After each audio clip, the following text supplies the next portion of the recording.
We are here today to talk about finding your voice, meeting your voice, and how we can use our voice to improve our communication and our influence in meetings.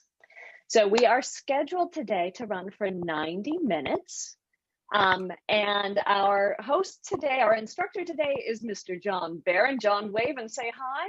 Hello. So, it's often said that the first few seconds of a presentation, they're the most important. Because in these few seconds, one's audience, be it, 2 people in a meeting, say, or 2,000 in a theater, they unconsciously, they appraise a person's worth. Okay, so now we're going to jump very quickly into a little articulation. And for that, what I'm looking for is very light articulation. Oftentimes people in meetings, etc., pushing sound out in order to be heard. And we want it, again, the opposite way, to be very, very light. And for that, we want to have to be aware of the independence of the jaw and the tongue and a little bit the mouth corners. So with that, we're just going to have the Greek chorus again. Just let the jaw gently release there. And we're just going to move the tongue, not the jaw. So all I'm going to work with is la, la, la, la.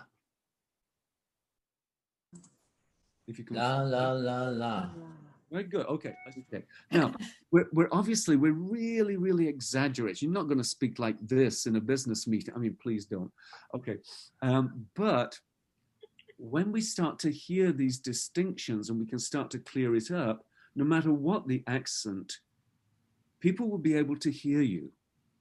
So I would add to that too, that I think in our breakout room, it was more free flowing, which is a term I think we've been talking about here, and that there was such a difference. And I think a number of us said it felt more authentic the second time around, like the person showed up more the second time than the information.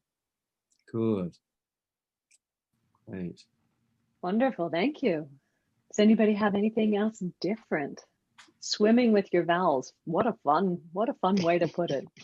Yeah. So, for instance, if you were in a meeting and you're wanting to close a deal, now that's a very delicate part of the communication. So if you are going to close the deal and say, well, we've been talking about this for quite a long time, and now I think this is the time for us to sign on the dotted line. How about doing that? Well, that's not going to go anywhere. That's kind of very machine gun-like. It puts the listener off. However, if we say, oh, shall we now go ahead and sign the contract? I think that would be quite a good idea at this stage. Are you okay with that? That's very different. Why? Because I've deliberately used that continuous voice so that the listener can't escape.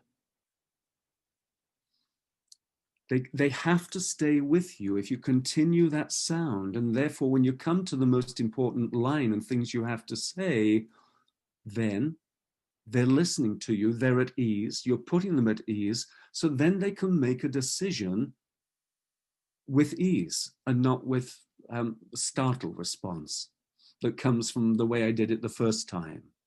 Yeah, for all performers, then when they're actually performing, you have to forget technique. Mm-hmm.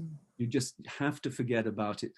The work needs to be preparatory, done before, so that it will show up in performance. Yeah. So you forget technique, embrace spontaneity, and with a bit of luck, some magic will show up, even in business meetings.